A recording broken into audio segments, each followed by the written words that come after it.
Melanjutkan film Taken 1 kemarin, kali ini kita akan merangkum film Taken 2 yang mana film ini diawali dengan memperlihatkan keluarga dari para penjahat atau sindikat perdagangan manusia yang semuanya tewas oleh Brian, hingga bisa dipastikan bahwa cerita kali ini adalah tentang pembalasan dendam para pelaku terhadap Brian dan keluarganya.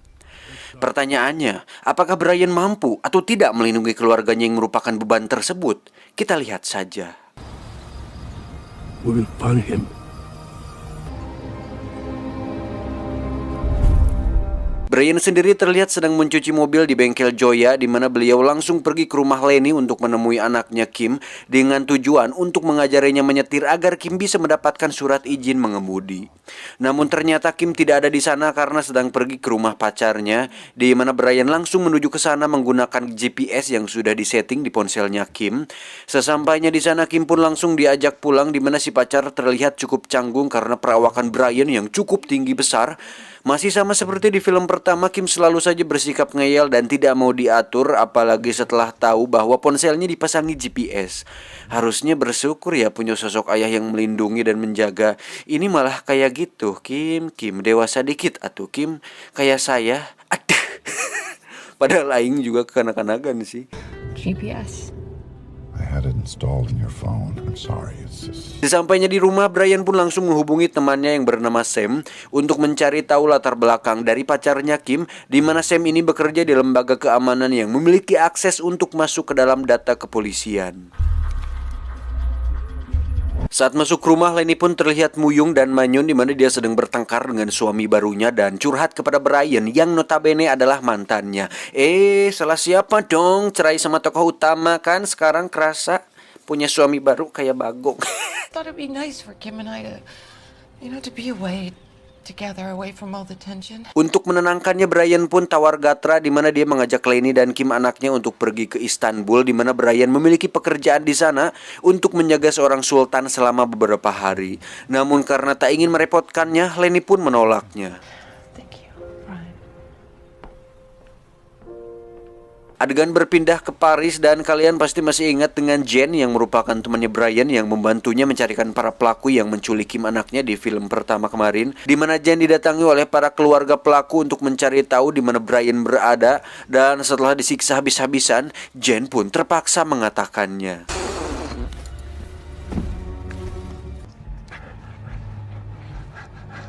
Where is he? Brian sendiri terlihat sudah berada di Istanbul, di mana dia baru saja menyelesaikan pekerjaannya sebagai pengawal sultan dan mendapat cuan yang lumayan atas hal itu. Tak diduga, Lenny dan Kim ternyata menyusul ke sana, di mana Brian memutuskan untuk liburan dulu bersama mereka sebelum kembali pulang ke Amerika. Welcome to Istanbul. So listen, I'll let you get settled and I'll come and collect you in, half an hour?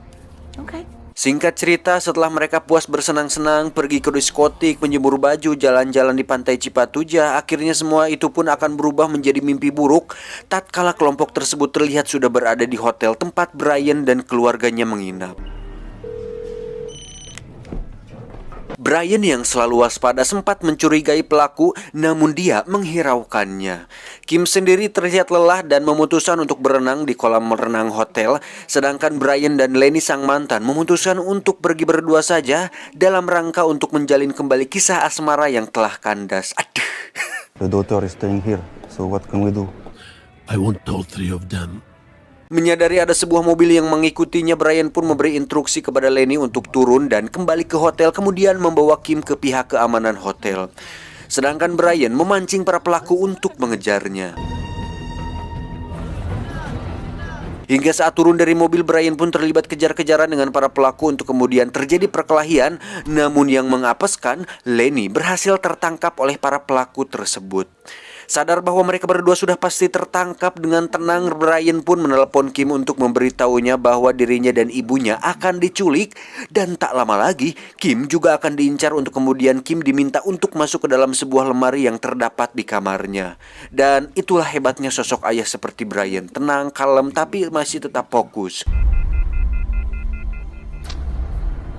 Alhasil Brian pun dihajar beramai-ramai, kemudian dipakaikan tutup kepala untuk dibawa ke tempat sang pemimpin kelompok tersebut, Yang menarik adalah dalam perjalanannya dibawa ke sana dan dengan kondisi kepala tertutup, Brian masih tetap fokus untuk menghitung jarak tempuh ke lokasi dan mengingat semua hal yang ada di sekitarnya. Dan ini nih yang saya suka dari Brian, gak panik, gak teriak-teriak gak jelas. Coba kalau Anda dan saya mungkin sudah, "Oh tolong, jangan bawa aku, tolong, anjing." 28. 29. Stop. Hammer on metal. Left. Gear shift a second.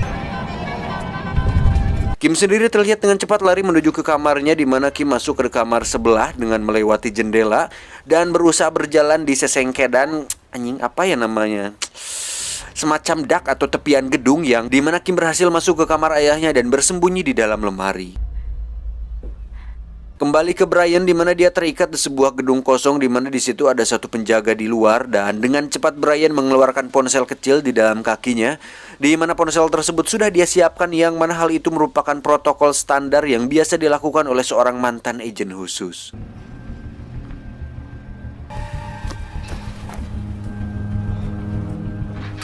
Brian pun menghubungi Kim dan memberitahunya untuk mengambil koper miliknya, di mana di situ terdapat peta dan beberapa senjata miliknya. Untuk kemudian Kim disuruh membuka peta dan membuat sebuah lingkaran untuk mengetahui di mana lokasi Brian disandra. Do the circles intersect at any points? No. Kim pun melemparkan sebuah granat agar Brian mendengar ledakan tersebut dan mengetahui lokasi tepat dia disandra. Hingga saat ada seseorang masuk, Brian pun dengan cepat menyembunyikan ponselnya. Kecro.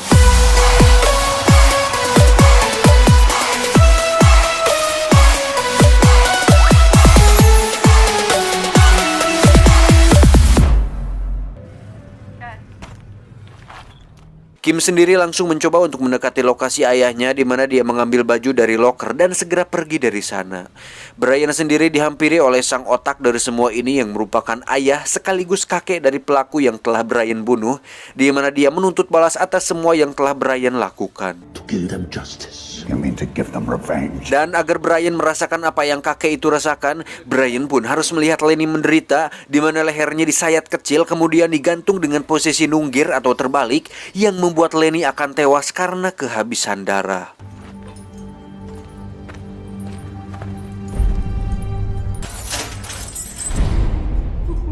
Satu hal yang membodohkan dari para penjahat adalah mereka tidak mengikat Brian dengan borgol atau rantai, melainkan dengan sebuah ripet yang terbuat dari nilon, yang tentu hal itu membuat Brian mudah untuk melepaskannya. Boloho. Brian pun melepaskan Lenny dari gantungan, yang mana bersamaan dengan itu Kim terlihat sudah dekat dengan lokasi Brian, di mana Kim kembali melemparkan sebuah granat yang berhasil terdengar oleh Brian. Sadar bahwa Kim sudah dekat, Brian pun memberikan sebuah tanda dengan membocorkan sebuah pipa yang menghasilkan gas, sehingga saat Kim melihatnya, Kim pun dengan cepat melemparkan pistol ke dalam pipa tersebut. Go. Sementara Kim harus lolos dari penjahat yang mengejarnya, Brian pun perlahan berjalan keluar lalu menodongkan pistol di salah satu pelaku untuk kemudian membantai semua penjahat yang berada di sana. Kim sendiri masih terus berusaha kabur, di mana dia loncat dan berhasil membuat satu penjahat terjatuh. Namun karena satu penjahat lagi sering menonton acara MasterChef, dia pun berhasil loncat dan menangkap Kim. Namun tiba-tiba datanglah ayah idaman semua orang, di mana Brian langsung menembak si penjahat dan membawa Kim dari sana.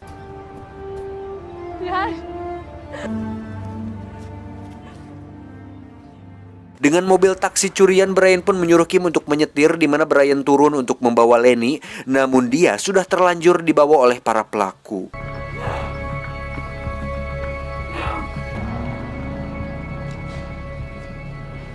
Dari situ terjadi adegan layaknya Fast and Furious, di mana mereka berdua terlibat adu kecepatan yang membuat salah satu mobil pelaku ambyar. Tak cukup sampai situ, pelaku lain pun terlihat masih mengejar mereka, di mana Brian meminta Kim untuk menancap gas, sehingga pelaku yang berada di belakang terkena hantaman kereta api yang membuat mobilnya hancur.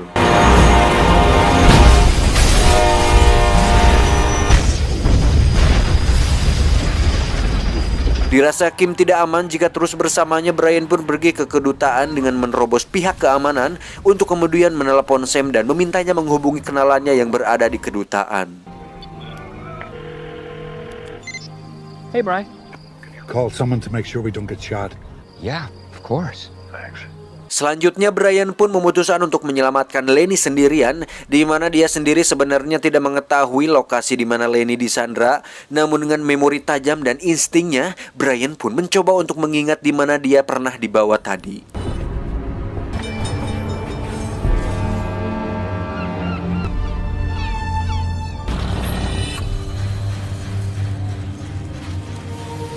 Lenny sendiri terlihat sedang bersama si pelaku di mana pakaiannya digunting secara perlahan dan akan dibuat menderita agar Brian semakin emosi.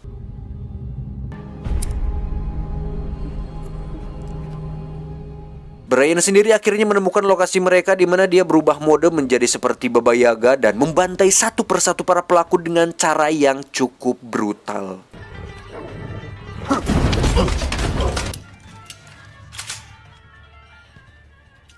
Menyadari hal itu, si kakek dan beberapa anak buah pun langsung memindahkan Lenny dari lokasi tersebut. Brian sendiri masih terus menghabisi satu persatu korban di mana dia tiba-tiba diserang oleh dua pelaku yang menggunakan submachine gun level 1 yang membuat temboknya bolong-bolong. Namun karena Brian sering bermain Free Fire selama 8 jam per hari, dia pun berhasil melumpuhkan kedua pelaku tersebut dan langsung mengejar Lenny.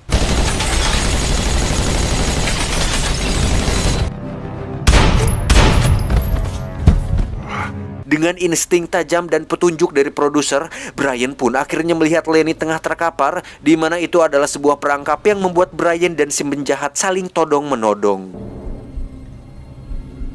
Sama seperti adegan saat Medog melawan Sersan Jaka atau Jota Slim, mereka berdua pun memilih untuk duel dengan tangan kosong karena itu lebih asik dan itu lebih ada gregetnya.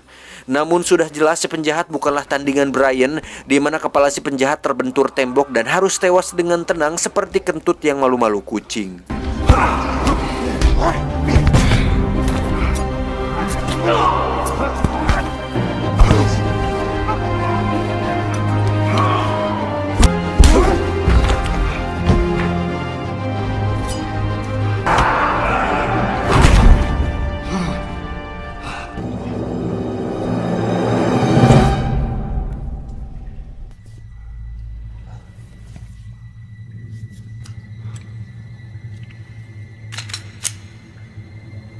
Setelah semua penjahat habis, Brian pun menghampiri Lenny untuk memastikannya masih hidup. Dan kita lupa bahwa masih ada satu pelaku lagi, yaitu si kakek yang merupakan otak dari semua ini, di mana dia dengan pengecutnya bersembunyi di sebuah ruangan karena tidak ingin mati oleh Brian.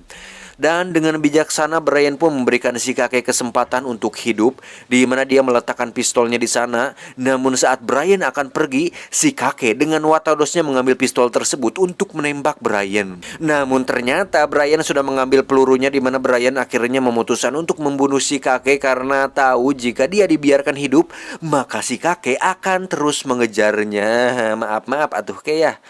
Dah gimana tuh, bukannya tidak sopan dan melunjak gitu. Tapi kalau Anda berbuat jahat kepada terus mengejar tokoh utama, maka jangankan salah Brian jika dia membunuh Anda. Ngomong apa anjing?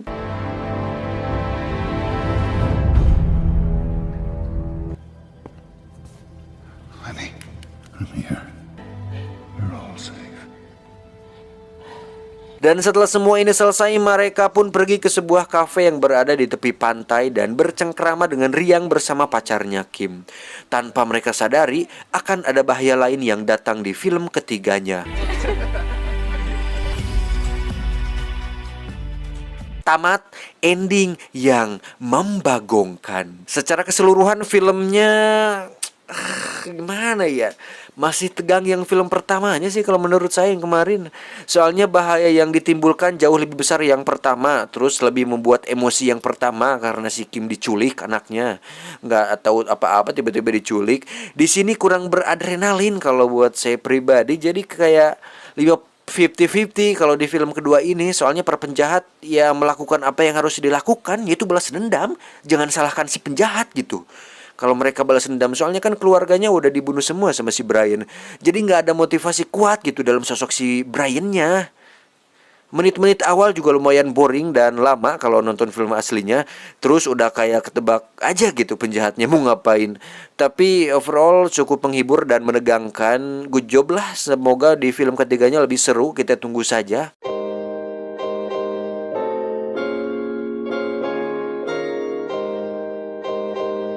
Pesan yang bisa kita ambil dari film ini adalah, jika balas dendam disebut keadilan, maka keadilan melahirkan lebih banyak lagi balas dendam dan akan menjadi rantai kebencian.